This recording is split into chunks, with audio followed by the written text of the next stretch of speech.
My friends, at the beginning of Mass, I mentioned that this is an Easter day. It still is Easter, not just the Easter season, but we're still in the octave of Easter. Easter is such a great celebration. It takes us 8 full days to celebrate it properly. And we're coming right to the end of our octave, but today is still an Easter day for us. We'll sing the Paschal dismissal at the end of Mass with the Alleluia, Alleluia, and we will shout out again our joy in the resurrected Lord. It's important for us as people of the parish of the resurrection of the Lord to really ground ourselves in this mystery. And so while the whole church gets a whole week to do this, you and I should be taking the time particularly to be celebrating this great and glorious reality that defines who we are as the people of God here in Old Town, Orono, Bradley, and Penobscot Nation. Now this Sunday, the second Sunday of Easter, goes by more names in the liturgical calendar than any other Sunday. It's called the second Sunday of Easter, but it's also called a bunch of other things. It's called Low Sunday. Now it's called Low Sunday for a couple of reasons. Compared to Easter Mass, attendance is low. Remember last week? Wasn't that great? I wanted to remind everybody, we do this every week. You can come, I'll put chairs out every week, no problem. No, so it's because of the attendance thing, but also because of everything that we've been celebrating now. We're coming down off of our Easter high. And there's a bit of a sugar crash. I've been eating jelly beans all week, and I'm feeling the lowness of this point. So the church calls this Low Sunday. It's also called in Latin Dominica in Albis, which means White Sunday. And the reason it's called White Sunday is because those who were newly baptized in the early church would still be wearing their white garments at this Mass. And so the whole liturgy today, if you listen to the words, helps to situate us in the baptisms that we just celebrated. We're going to have a baptism at the 11 o'clock Mass this morning of a little baby, and then another one after the 11 o'clock Mass.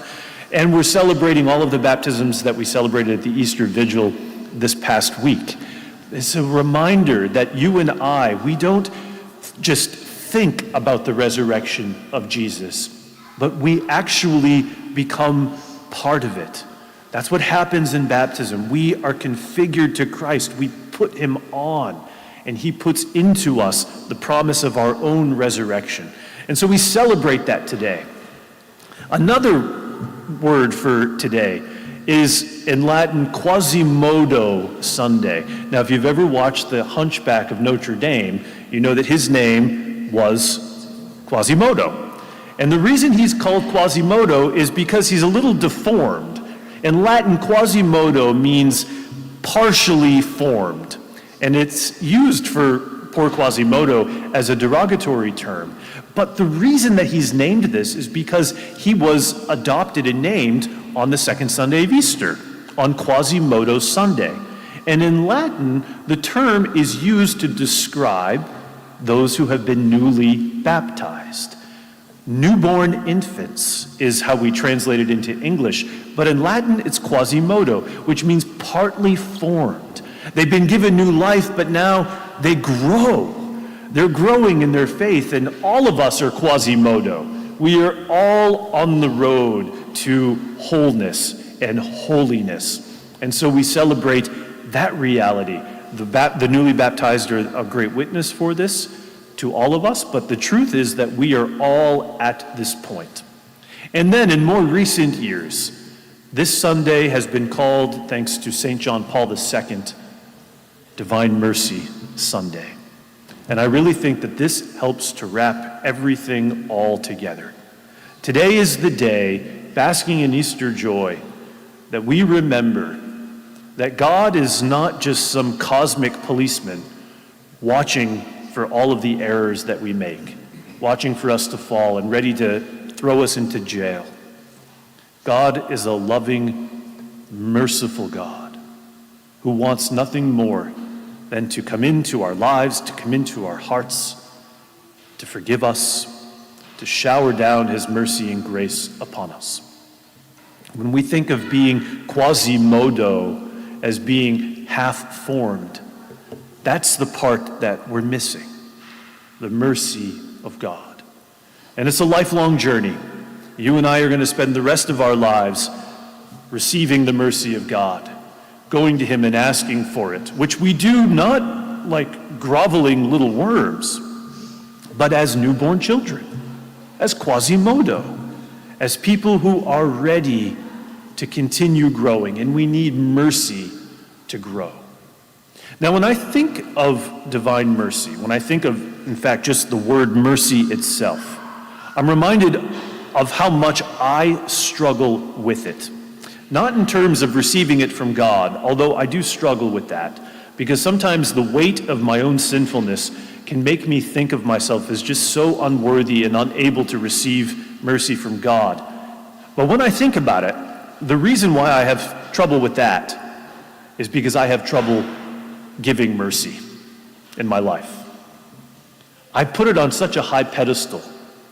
Mercy is like the prize for the elite, for those who deserve it, right?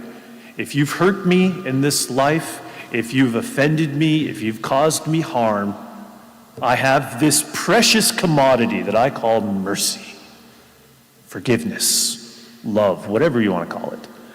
And I have it here. And I am going to guard it with my life until the very moment that you are worthy of it. And when you prove to me that you're not going to hurt me anymore and that you're of no danger to me, then maybe I will give you this gift. Now imagine how that works then for me, thinking of myself with God. I'm always in a place where I'm never really deserving of that, because I can't ever measure up. How am I as a finite human being with my known faults ever going to measure up to God's standards? I'm just not going to be able to do it. And so I can look at his mercy as this prize that I will never really be able to receive, or I'm going to drive myself crazy trying really, really hard to get it. None of that works. What today's feast day is all about is situating ourselves in the real gratuitousness of God's mercy, of the overabundance of his mercy, of the recklessness of his mercy, of the undeservedness of his mercy, and to help us to receive that so that we might give it. Now, when we look at our lives, I'm not the only one in this boat. I'm up here talking about me like I'm some exception, but you're in this boat too. We all struggle with this. We struggle receiving mercy. We struggle with giving mercy because we struggle with being hurt. And nobody wants to be hurt. And we try throughout our whole lives to protect ourselves from being hurt. That's what our amygdalas are for, that part of our brain, that most primitive part of our brain that wants to keep us safe. We're constantly looking at the world for things that are going to trip us up or that are going to hurt us. And we're guarding ourselves against that. And so rightly so, we are always scanning each other for potential threats. And it doesn't take much. And once you hurt me, we're going to draw some boundaries. But our struggle with forgiveness, our struggle with love, can be a lot more simple than that. Sometimes we think that in order to forgive someone, it means that I'm no longer allowed to feel hurt. Or to forgive someone means that I'm no longer able to feel anger. Or that I'm no longer able to fear sadness. We have turned forgiveness into something that is just as unattainable as mercy itself in our minds. If forgiveness means I'm going to feel good and I'm going to feel giddy and I'm going to feel soft and warm and fuzzy, who of us is ever going to be able to forgive it? I'm not going to be able to.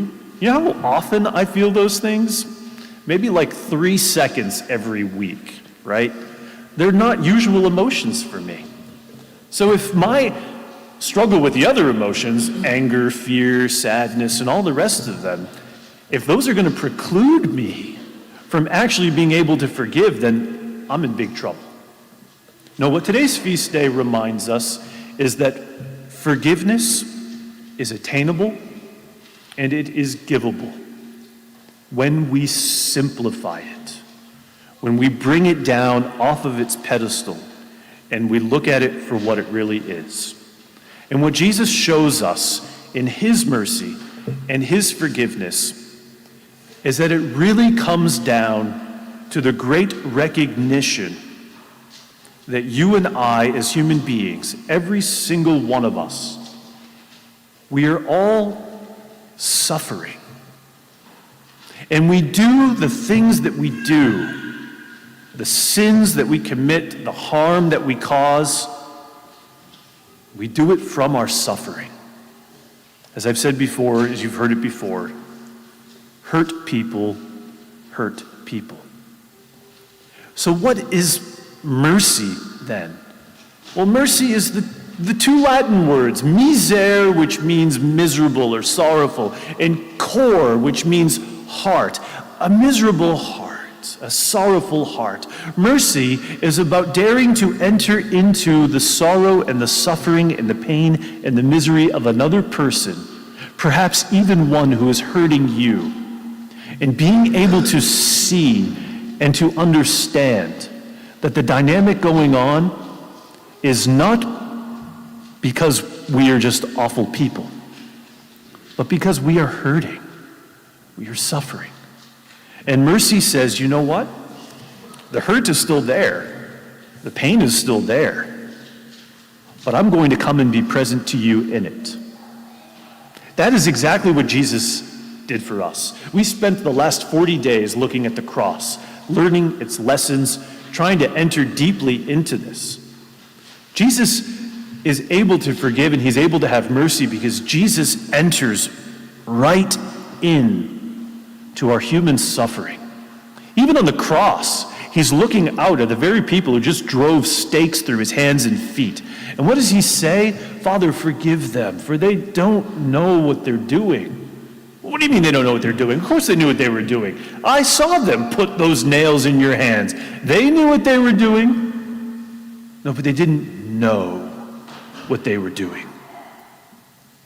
They themselves were hurt and afraid, even if they don't admit it, even if they act like tough guys. They themselves are struggling.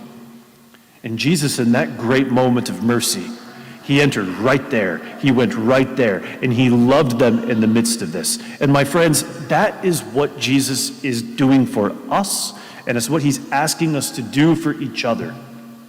We can still be hurt by each other. We can still be angry at each other. We can still be afraid of each other. And we need to draw the necessary boundaries in our life to protect ourselves from harm. But mercy, that act of the will, where we go to one another, even if I have to do it from the opposite side of town as you, or from the other side of the phone as you, mercy is, I know that you are suffering. And I know that you are causing pain. You are sinning because you are hurting. And I will love you right there. My friends, this is the greatest news that the human ear can hear. It's the greatest news that the human heart can be given. Because while it doesn't solve all of our practical problems, it makes this reality that we all long for, to love and to be loved, to forgive and to be forgiven, it makes it possible. It takes it down off of that pillar that we put it on and gives us a way forward. Mercy is the quickest shortcut to love in this life. And if any of us are struggling with loving someone, whether it's a family member, whether it's the politician on TV, whether it's the news anchor, I don't know, whoever, right? If we're struggling with love, that's a hard road to go down. Take the shortcut with mercy. Go to their suffering, because they've got it. Doesn't matter how put together they seem, or how much money they have, or how nice their life is. There is an existential human suffering that they are dealing with. And if we can just go there in our minds and hearts, we're going to find ourselves being able to do what we otherwise would not be able to. We will find ourselves being able to love them. The love that Jesus gives to us. Misericordia, mercy. This is a lifelong process. It's going to take time. It doesn't happen just like that. And anybody who thinks that it happens just like that, they're kidding themselves. We are all quasi-modo. We are all newborn infants, but we have not grown up yet. There is more growth to do. And on this day, this feast of mercy, let's look this square in the face, asking God for his mercy and asking him to help us to be merciful to each other.